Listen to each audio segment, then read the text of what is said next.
Goodbye, everyone. I don't think I'm going to continue this anymore here in Rise of Kingdoms because I've really been having a lot of fun playing the game Call of Dragons. This game has been so much more fun than playing Rise of Kingdoms. Oh my god, it is time for us to say goodbye. All right, I'm done with this, but it's also April 1st, so you get what I'm trying to say. So, I mean, with looking into Call of Dragons in here, we just ended our season, so we're now in the Season 2 SS1. What I can see in this game is that it's been very, very interesting with the combat, because with the combat here in Call of Dragons, you don't get anything on your hospital that you need to speed up. There is a free healing and there is a resource healing. In comparison to Rise of Kingdoms, if I suffer a lot of casualty in here, I'm gonna have to heal them and I have to use speed ups, or if I don't have any more speed ups, I will have to use gems on it. Now, one biggest difference in here as well is that in Rise of Kingdoms, you can ask for help as you are getting your units healed. But in Call of Dragons, there is no such thing as getting help for healing. So you have to either wait for it and finish it up. Now, there's also something pretty cool in Call of Dragons in here. When legions are defending against enemy in your city or an alliance member city, 10% of the severely wounded will die and 50% of the enemy severely wounded will die. So the attackers suffer a lot here. So what I can see so far is that Call of Dragons is a lot more free to play than Rise of Kingdoms as well. Based on my experience so far as we finish one whole season, when we are in combat in Rise of Kingdoms, there is this thing called stamina as well. So this thing here, in the heroes in here, there is a stamina, as you can see in the back here. Basically, every time I launch my hero, it will consume 10 stamina, and I only have 100 stamina, so I can really launch the hero 10 times, and after that, I have to wait for a period of time before I can bring out the commander again, or the hero, once it's fully recovered, or once it's partially recovered. And so far, what I see in Call of Dragons is that there is no equipment like, Rise of Kingdoms. The equipment is absolutely crazy, and it's very expensive as well. So with Call of Dragons, the equipment is based on artifacts, and we only need to equip it once. As you can see here, this is the equipment for my account here. It's expensive. This is pricey. In Call of Dragons, look at this. I have my cavalry in here, and if I find a Darklings in here, you can see there's like different types of NPC basically here as well. Oh god, we don't have any archer ones in here. Let's go fight the cav. There was a infantry. Let me see. Rider still. Yeah, I guess we'll just stick with a rider in here. Anyway, it's right in front of us.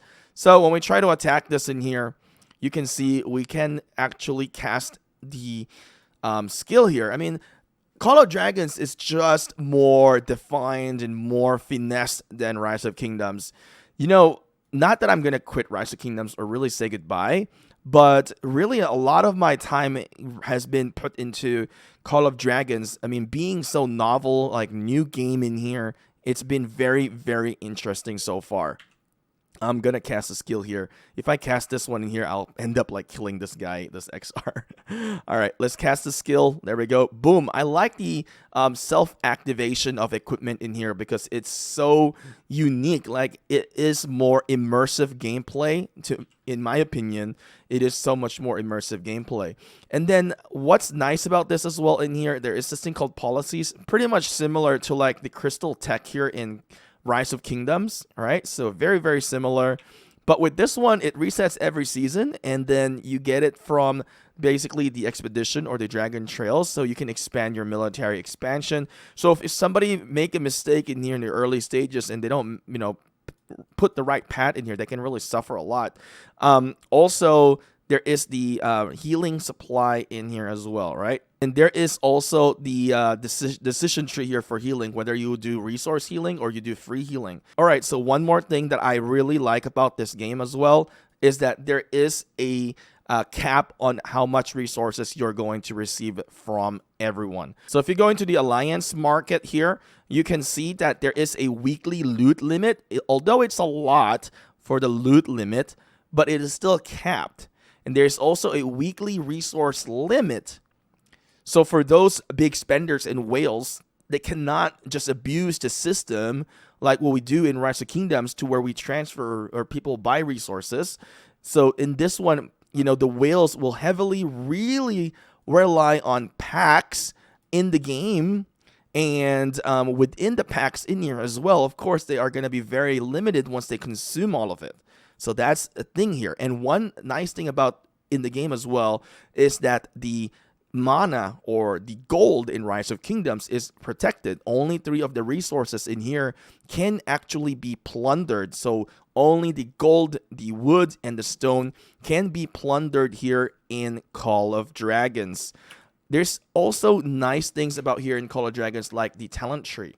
It's very unique how they really created this game. I mean, the talent tree is very different than Rise of Kingdoms. It brings a whole new gameplay for us. Now, I have a series of videos about Call of Dragons, so make sure to check it out. And then also, when we look into the units, so in Rise of Kingdoms, the units doesn't really have special attributes in here.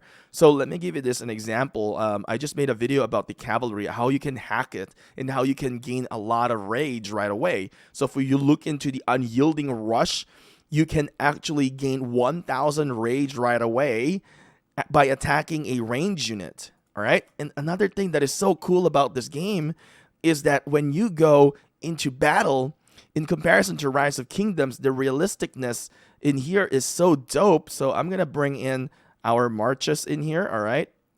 And I'm going to show you something super cool. We're just going to bring in random ones there.